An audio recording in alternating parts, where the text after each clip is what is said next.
आप सभी लोगों का हमारी YouTube चैनल में प्रॉम्प्ट टॉक। अगर चैनल पर नए हैं तो चैनल को सब्सक्राइब करना ना भूले। तो शुरू करते हैं आज की वीडियो। देश है यह अफ्रीका के ग्रेट लेक्स क्षेत्र में स्थित है और पूर्व और दक्षिण में तंजानिया, उत्तर में रवांडा और पश्चिम में कांगो लोकतांत्रिक गणराज्य से घिरा हुआ है।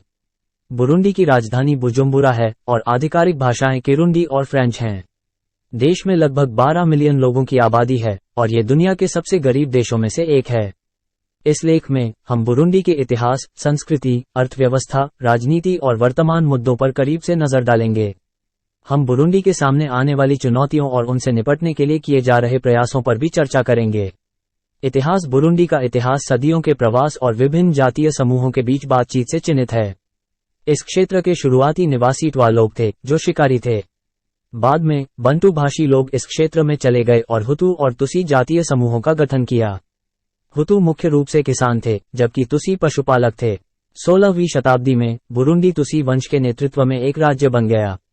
राज्य अपनी शक्तिशाली सेना और अपनी केंद्रीकृत राजनीतिक प्रणाली के लिए जाना जाता था। हालांकि आंतरिक संघर्षों और यूरोपीय शक्तियों के बाहरी दबावों के कारण 19वीं शताब्दी के अंत में राज्य में गिरावट आई। बुरुंडी 1899 में एक जर्मन उपनिवेश बन गया और फिर प्रथम विश्व युद्ध के बाद बेल्जियम की कॉलोनी बन गई। बेल्जियम ने फूट डालो और राज करो की नीति पेश की, जिसने हुतू और तुसी के बीच जातीय तनाव को बढ़ा दिया। हुतू बहुसंख्यकों की तुलना में तुसी अल्पसंख्यक को तरजीह दी गई, जिससे नाराजगी और सामाजिक अशांति पैदा हुई। बुरुंडी ने 1962 में स्वतंत्रता प्राप्त की, लेकिन इसके शुरुआती वर्षों को राजनीतिक अस्थिरता और हिंसा द्वारा चिन्हित किया गया था। 1965 में एक हुतू विद्रोह ने तुसी राजशाही को उखाड़ फेंका और एक गणतंत्र की स्थापना की। हालांकि नई सरकार में तुसी सैन्य अधिकारियों का वर्चस्व था। 1972 में हुतू विद्रोह ने तुसी प्रभुत्व वाली सरकार द्वारा एक क्रूर कार्रवाई का नेतृत्व किया। हजारों हुतू मारे गए और कई और देश छोड़कर भाग गए। इस घटना ने जातीय हिंसा के एक चक्र की शुरुआत को चिन्हित किया जो दशकों तक जारी रहेगा। 1993 में बुरुंडी ने अपना पहला लोकतांत्रिक चुनाव आयोजित किया, जिसे हुतू उम्मीदवार मिल्चियोर नदाडे ने जीता। हालांकि पदभार संभालने के कुछ महीनों बाद ही तुसी चरमपंथियों ने नदाडे की हत्या कर दी थी।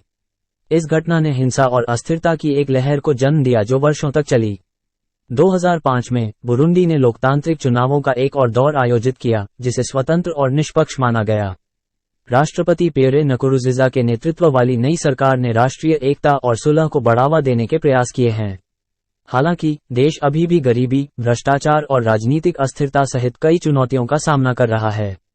संस्कृति। बुरुंडी में एक समृद्ध सांस्कृतिक विरासत है जो इसकी जातीय विविधता और प्रवास और बातचीत के इतिहास से प्रभावित है। देश का संगीत, नृत्य और कला इस विविधता को दर्शाते हैं, जिसमें हुतू, तुसी और ट्वा संस्कृतियों के प्रभाव हैं। पारंपरिक बुरुंडी संगीत को अफ्रीकी लय और धुनों के मिश्रण की विशेषता है, जिसमें ड्रम, हार्प और जाइलोफोन जैसे उपकरण हैं। देश की नृत्य परंपराएं भी विविध हैं, जिसमें विभिन्न अवसरों और कार्यक्रमों के लिए विभिन्न शैलियों और चरणों के साथ। बुरुंडी कला अपने जटिल डिजाइनों और पैटर्न के लिए जानी जाती है, जिसका उपयोग अक्सर वस्त्र, मिट्टी के बर्तन और टोकरी बुनाई में किया जाता है। देश के पारंपरिक कपड़े भी रंगीन और विस्तृत हैं, जिसमें पुरुषों और महिलाओं के लिए विभिन्न शैलियों और डिजाइन हैं। बुरुंडी भोजन अफ्रीकी और यूरोपीय प्रभावों के मिश्रण की विशेषता है, जिसमें सेम जैसे मुख्य खाद्य या पदार्थ हैं। अगर वीडियो अच्छा लगा हो तो चैनल को सब्सक्राइब करना ना भूले। Thank you.